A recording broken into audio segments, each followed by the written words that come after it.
कई वर्षों से चिंताजनक स्थिति में काले सिर वाले कछुओं की संख्या घट रही है। International union for conservation of nature and natural resources (IUCN) ने काले सिर वाले कछुए को निकट संकटग्रस्त प्रजाति घोषित किया है। उत्तरी बंगाल का एकमात्र नक्सलवाड़ी काले सिर वाले कछुए का निवास और प्रजनन स्थल है। मार्च से सितंबर तक यह पक्षी यहाँ बच्चों को जन्म देते हैं और सर्दी से पहले बच्चों को बड़ा करते हैं।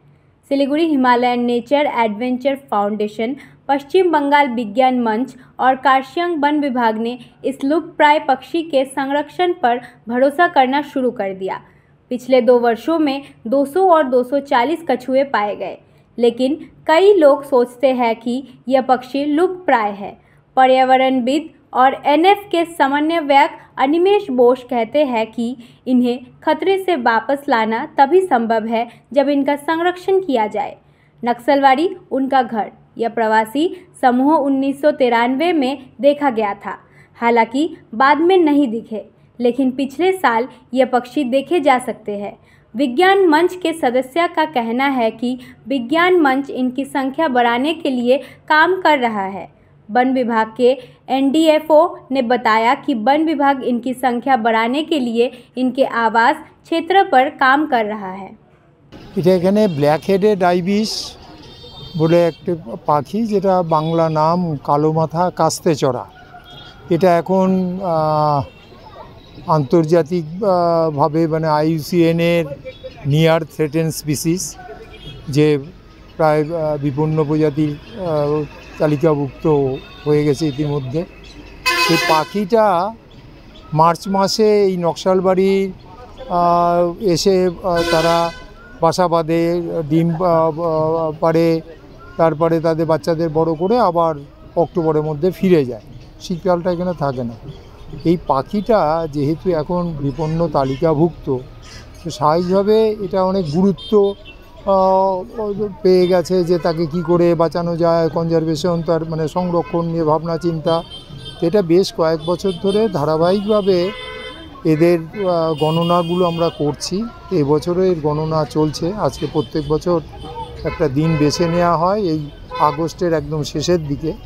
তো এই বছর নানাবিধ ইয়ের জন্য আগস্টের শেষে করা যায়নি, এই মানে 1 সেপ্টেম্বর করা হচ্ছে। কেননা এই সেপ্টেম্বর শেষের থেকে পাখির দল ফিরে যাবে আর কি। তো এখানে এই জায়গাটা আরেকটা উল্লেখযোগ্য যে এই কালো মাথা কাস্তে চড়া পাখির এই নকশালবাড়ি হচ্ছে একমাত্র ব্রিডিং গ্রাউন্ড। হ্যাঁ, অন্য কোনো জায়গায় তারা বাসা বাঁধে না বা বাচ্চা বড় করে না। এটা একমাত্র তাদের ব্রিডিং গ্রাউন্ড, সেই জন্যে এটা অনেক বেশি গুরুত্বপূর্ণ। যে এখন সেটা নিয়েই বিভিন্ন স্থানীয় ক্লাব বা আমাদের শিলিগুড়ি ন্যাফের উদ্যোগে এটা হয় প্রত্যেক বছর। নকশালবাড়ি স্থানীয় বিজ্ঞান ক্লাব রয়েছে, আমাদের বন দপ্তর কার্শিয়াং বন বিভাগের এখানকার টুকিরিয়া ঝাড় রেঞ্জ অফিসের কর্মীরা থাকেন। বর্ষার সময় পাখিগুলো যদি ঝড় হলে পড়ে গেলে রেস্কিউ করা হয় তাদেরকে। তো এইভাবে, এবং সাধারণ মানুষ, এই যে ব্যবসায়ীরা একটা এরকম ঘিঞ্জি জায়গার মধ্যে পাখিগুলো প্রত্যেক বছর আসছে, হ্যাঁ, এত ডিস্টারবেন্সের মধ্যে, যে ব্যবসায়ীরাও কিন্তু ভীষণভাবে এখন সহযোগিতা করছে, পাখিগুলোকে তাড়াচ্ছে না, গাছের ডাল কাটছে না। এটা কিন্তু একটা পজিটিভ। কি দেখতে পাচ্ছেন মানে গত বছরের তুলনায় এবছরে অ্যাপারেন্টলি এখন অবধি গণনা শেষ হয়নি, তবুও এবছর মনে হচ্ছে যে হয়তো কিছু পাখি কম হবে এবছর, কিন্তু সেটা একদম শেষ হলেই, গণনা শেষ হলেই একমাত্র বলা সম্ভব। এই যে বিপন্ন তালিকায় এরা চলে যাচ্ছে, এটা নিয়ে নতুন করে কি চিন্তা ভাবনা করছেন আপনারা, যে কীভাবে এদেরকে ফিরিয়ে আনা যায় বা এদের ফিরিয়ে আনা মানে কি, এদের সংরক্ষণ যদি ঠিকভাবে করা যায় তাহলে সংখ্যা কিন্তু আবার বাড়তে থাকবে। স্বাভাবিক প্রাকৃতিক নিয়মেই সংখ্যা বাড়ে। দেখা যাচ্ছে বিভিন্ন পাখিদের সঙ্গে এদের সহাবস্থান রয়েছে, এবং এটা সমাজের পক্ষে কতটা লাভদায়ক হতে পারে বা এই পাখিদের কতটা গুরুত্বপূর্ণ সমাজে? কিন্তু ভীষণ, মানে পাখি আমাদের একটা বাস্তুতন্ত্রে বা আমাদের ইকোসিস্টেমে একটা ভীষণভাবে গুরুত্বপূর্ণ একটা প্রাণী। যে পাখির সাথে আমাদের সে যে খালি যে জঙ্গলের বিস্তার নয়, সেই জঙ্গলের বিস্তার মানেই তাতে অক্সিজেন, তার জন্যে জল, মানে পুরোপুরিভাবে আমাদের অস্তিত্ব বিপন্নতায় চলে যাবে যদি পাখি আমরা হারিয়ে ফেলি। আমরা দেখছি পাশে টুকরিয়াঝাড় বিশাল জঙ্গল রয়েছে, সেখানে কিন্তু এই কাস্তের লক্ষণ খুবই কম। এই ঘিঞ্জি এলাকাতেই এই লক্ষণ। সেটাই, তারা যাচ্ছে, সেই টুকুরিয়াঝাড় ফরেস্টেও যাচ্ছে, সে আমাদের মেচি সীমান্তেও সেখানেও জলাভূমি রয়েছে, সেখানেও তারা খাদ্য সংগ্রহের জন্য বিরাট বিস্তীর্ণ এলাকা জুড়ে যায় আসছে আবার ঘুরে কিন্তু নির্দিষ্ট করে এখানেই তারা কিন্তু নেস্টিংটা এখানেই করছে, এখানেই কিন্তু বাসা বাঁধছে, দ্বীপ পাড়ছে, বাচ্চা বড় করছে। এই জায়গাটার নির্দিষ্ট কিছু গাছেই, এমন না যে গোটা নকশালবাড়ির এবছর এক জায়গায় নির্দিষ্ট কটা গাছে বছরের পর একই জায়গাতে করছে। এবং সমস্যাটা সেখানে হয়েছে, প্রাচীন বৃক্ষ প্রত্যেক বছর ঝড়ে কিছু কিছু ডাল ভেঙে পড়ে, তখন বাচ্চারা আহত হয়। হ্যাঁ, তো সেটা একটা সমস্যা। কিন্তু সেটাকেই এখন দেখা হচ্ছে যে অন্য গাছগুলোতে কেন যাচ্ছে না বা যাওয়ানো যায় কি না, সেই সবগুলো একটা সমীক্ষাও প্যারালালি চলছে। আরেকটা বিষয়, বন দপ্তরের পক্ষ থেকে গন্ডার, হাতি, বাঘ, সিংহ সবগুলোর কিন্তু সংখ্যা নিয়ে প্রত্যেক বছর কাজ করে থাকে বন দপ্তর। এদের নিয়ে এখনো পর্যন্ত কি বন দপ্তর কোনো করেছে না আপনারা স্বেচ্ছাসেবী সংগঠন? এইগুলো মূলতই পাখির ব্যাপারটা মানে প্রায় 99% স্বেচ্ছাসেবী সংগঠনগুলোর দ্বারাই, যেমন শীতকালীন পরিযায়ী যত জলজ পরিযায়ী পাখির সমস্যা হয়, গণনা হয়, মানে অ্যানুয়াল ওয়াটারফাউল কাউন্ট, সেগুলো সবই স্বেচ্ছাসেবী সংগঠন। আমরাও উত্তরবঙ্গের 10খানা জলাভূমির পাখির সমীক্ষা করি প্রত্যেক বছর, বছরের বছর। তো এটা মূলত এইভাবে বন দপ্তরের সহযোগিতা থাকে বিভিন্নভাবে, সে অনেক জায়গায় জঙ্গলের ভেতরে করতে হয়, সেগুলো বন দপ্তরের সহযোগিতা ছাড়া সম্ভব না। যেমন এই পাখিগুলো সংরক্ষণের ক্ষেত্রে তাদেরও একটা বড় ভূমিকা রয়েছে এবং তারা আজকেও তারা রয়েছেন এখানে। Animesh Basu, programme coordinator, Himalayan nature and adventure foundation, Siliguri. Black headed ibis হচ্ছে একটা বিপন্ন প্রায় প্রজাতি, নিয়ার থ্রেটেন্ড, IUCN স্ট্যাটাসে নিয়ার থ্রেটেন্ড একটা স্পিসিস। এবং শুধু তাই নয়, এটা একটা ইন্ডিকেটর স্পিসিস। কোনো একটা জায়গায় ব্ল্যাক হেডেড আইবিসের যে ইকোসিস্টেম আছে, যেখানে তারা ফরেজিং করে বা যেখানে তারা নেস্টিং করে, সেখানকার যে পরিবেশগত বিষয়গুলো এবং যে জলাভূমি রয়েছে, সেই জলাভূমির যে স্বাস্থ্য, সেগুলো এই ধরনের যে ইন্ডিকেটর স্পিসিস তাদের সংখ্যা বৃদ্ধির হ্রাসের সাথে সংযুক্ত। তো সেই হিসেবে ব্ল্যাক হেডেড আইবিসের মতো পাখি হচ্ছে আমাদের প্রকৃতি, পরিবেশ এবং উত্তরবঙ্গের যে ফরেস্ট রয়েছে তার সঙ্গে ভীষণভাবে সম্পৃক্ত। সেই জন্য আমরা এই ধরনের যে কাউন্টগুলো হয়, কখনো কোনো এনজিওর থেকে হয় বা যে কোনো অর্গানাইজেশন থেকে হয়, আমরা চেষ্টা করি যে তাদের সাথে একই সঙ্গে ফিল্ডে থেকে তাদের যে স্টাডিগুলো, সেগুলো থেকে আমরা নিজেদেরকেও সমৃদ্ধ করার। বলছি এইভাবে এদের সংখ্যা বৃদ্ধির সঙ্গে আমাদের যেহেতু বন এবং পরিবেশ সংযুক্ত, সুতরাং বন এবং পরিবেশের স্বাস্থ্যের সাথে এদের সংখ্যা বৃদ্ধিটাও সম্পৃক্ত। আমরা শুধুমাত্র ব্ল্যাক হেডেড আইবিস বলে নয়, এই ধরনের আরও যা ইন্ডিকেটর স্পিসিস রয়েছে প্রত্যেকের ক্ষেত্রেই আমরা চেষ্টা করি যে তাদের যে হ্যাবিটেট, বাসস্থান এবং বাসস্থান সংলগ্ন যেসব এলাকা, সেগুলোকে যাতে তাদের বসবাসের জন্য আরও উন্নততর করে দেওয়া যায় এবং আরও ভালো পরিবেশে তাদেরকে নিয়ে যাওয়া যায়। এটাই সবসময় আমাদের তরফে চেষ্টা থাকে, বন দপ্তরের তরফে চেষ্টা থাকে। এদের বনাঞ্চলের ভেতরেই যে এরা আসবে থাকবে এমন কোনো বিষয় নয়।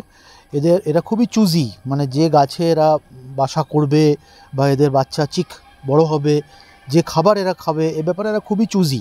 এরা সচরাচর একটু জলাভূমি, জলা জায়গার যে ছোট মাছ বা বিভিন্ন ক্রাস্টেশিয়ান্স, মোলাস্কস, কীটপতঙ্গ, এই সমস্ত জলাভূমির খাদ্যই খায় এবং চিক্সদেরও এরা সেগুলোই খাওয়ায়। যদি এমন কোনো জঙ্গল থাকে যেখানে এই ধরনের জলাভূমি নেই, তাহলে তারা সেখানে বাসা নাও করতে পারে। উত্তরবঙ্গে এরকম প্রচুর জায়গা আছে যেখানে নানা ধরনের হেরন, নানা ধরনের স্টর্ক জঙ্গলের বাইরে, যেমন কুচবিহার শহরে ওপেন বিল স্টর্কের বিরাট বসতি একসময় ছিল, এবং অন্যান্য আরও এরকম উদাহরণ আছে। তো এরা যে জায়গাটাকে চয়েস করে, আমরা চেষ্টা করি সেই জায়গাটার নিরাপত্তা বিধান করা। মানে এদেরকে জঙ্গলে ডাকা নয়, এরা যে জায়গাটায় নিজেদের বাসা হিসেবে নির্বাচন করছে সেই জায়গাটার মানুষকে সচেতন করা, সেখানকার মানুষকে অন্যান্য এনজিওসের মাধ্যমে, যেমন আজকে ন্যাপ অথবা পশ্চিমবঙ্গ বিজ্ঞান মঞ্চ, তাদের সহযোগিতা আমরা পাচ্ছি, তাদের মাধ্যমে সেখানকার সাধারণ মানুষ যারা বা সেখানে যারা, যেমন এখানে নকশালবাড়িতে বাজারে যে ব্যবসায়ী সমিতি রয়েছে, ব্যবসায়ী সমিতির সহযোগিতাও আমরা পাচ্ছি। তারা নানাভাবেই পাখিদেরকে এবং তাদের বাচ্চাদেরকে রক্ষণাবেক্ষণের ব্যাপারে স্থানীয় ব্যবসায়ী যারা রয়েছেন, মানুষ রয়েছেন, তাদেরকে সচেতন করে গাছগুলোকে, বাজারের মাঝখানেও গাছগুলোকে রক্ষা করছেন এবং এদের হ্যাবিটেটকে রক্ষা করছেন। আমরা নকশালবাড়িতেই নকশালবাড়ি মূল বাজারের মাঝখানে কয়েকটি গাছ আছে, বট, অশ্বত্থ, এই ধরনের গাছেই এরা নেস্টিং করে দীর্ঘদিন থেকে আছে। এটা প্রথম আমরা দেখতে পাই প্রসাদুজোতে, যেটা পাইনটিংকে আর নকশালবাড়ির মাঝখানে। সেখানে 1993-94 আমরা প্রথম তাকে ফলো করি, সেখানে নেস্টিং করে এবং তারা বেরিয়ে যায়। আমরা তখনও দেখতাম ওখানে ওই মার্চ এপ্রিলে আসতো, আসার পরে তারা ব্রিডিং করে বাচ্চা বড় করে বেরিয়ে যেত, সেপ্টেম্বর অক্টোবরের মধ্যেই বেরিয়ে যেত, আবার ঠিক মার্চ মাসে চলে আসতো। 93-94 পরে কয়েক বছর থাকার পরে কোনো কারণে হয়তো পরিবেশগত কিছু বাধা পেয়েছে তারা।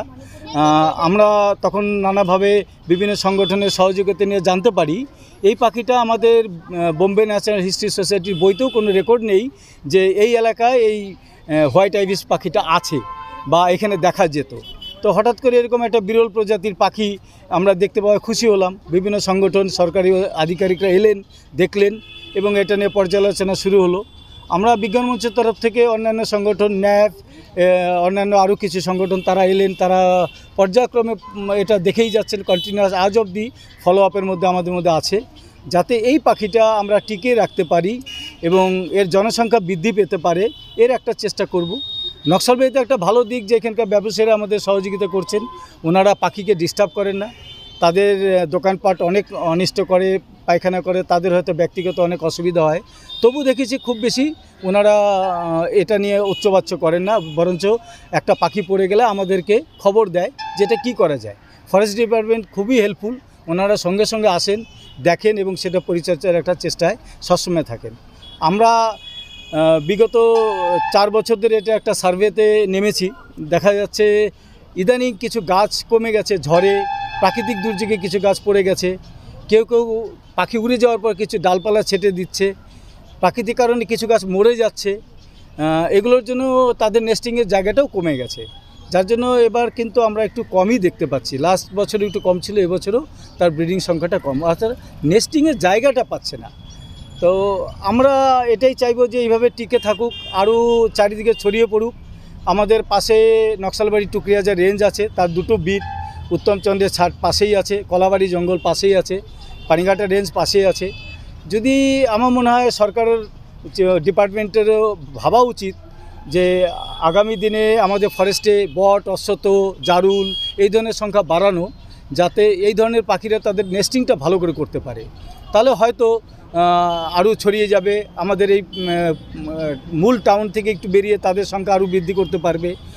এখানে তো আছেই, এখানে আশা করি আরও আমরা সজাগ দৃষ্টিতে নজর রাখব এবং আপনাদের সংবাদ মাধ্যমে যে সমস্ত মানুষকে একটাই অ্যাপিল আমাদের তরফ থেকে যে আপনারা পাখিকে ভালোবাসুন, পরিবেশকে ভালোবাসুন, তাহলে আমরাই টিকে থাকব। আমাদের সমাজ, আমাদের পরিবেশকে আমাদের সবাইকে মিলেই টিকিয়ে রাখতে হবে। ধন্যবাদ। উত্তরবঙ্গে ছাড়া এই নকশালবাড়িতেই কি? হ্যাঁ, নেস্টিং নকশালবাড়িতেই হয়তো বিক্ষিপ্তভাবে 2-4টা এদিক ওদিক দেখা যেতে পারে, কিন্তু বাসা বানানোর জন্য আর ব্যাপকভাবে যেভাবে আমরা দেখতে পাচ্ছি, আপনার পিছনে একটা গাছ, এই পাশে একটা গাছ, এখানে এখনও ভালো সংখ্যাই আছে, সেটা কিন্তু নকশালবাড়ি ছাড়া অন্য কোথায় এইভাবে দেখা যায় না। হয়তো 2-4টা স্ক্যাটার্ড এদিক ওদিক দেখতে পাওয়া যেতেও পারে আশেপাশে 5-7 কিলোমিটারের মধ্যে, তাও তার বাইরে আমাদের নজরে তো আসেনি এখন অবধি। প্রত্যেক বছর কি নকশালবাড়িতে আসে এরা? প্রত্যেক বছর নকশালবাড়িতেই আছে এবং এই 4-5টা বট গাছ, অশ্বত্থ গাছের মধ্যেই আসে বেশি স্প্রেড। একটা বাবুপাড়াতে একটা গাছ ছিল, মরে যাওয়ায় সেখানটায় বন্ধ হয়ে গেছে। ব্ল্যাক আইবিস প্রচুর আছে, তারা বিভিন্ন জায়গায় নেস্টিং করছে। এই হেরোনেরি গ্রুপের মধ্যেই এই হোয়াইট আইবিসটা একটা সত্যি বিরল এবং আমাদের গর্বের একটা জিনিস, যেরকম একটা পাখি আমাদের সাথে আছে এবং আমাদের সহবাস্থানেই বসবাস করছে। 6 रुपया में 1 करोड़ 1 करोड़ 6 रुपया केवल 6 रुपया में 1 करोड़ 6 रुपया में 1 करोड़ के 1 करोड़ केवल 6 रुपया में किन्नुहोस् डेढ साप्ताहिक लटरी केवल 6 रुपैयाँमा अनि जित्नुहोस् पहिलो पुरस्कार 1 करोड रुपैयाँ। 6 रुपया में 1 करोड़ 6 रुपया में 6 रुपया। डेढ साप्ताहिक लटरी, भाग्य बदलिने बाटो।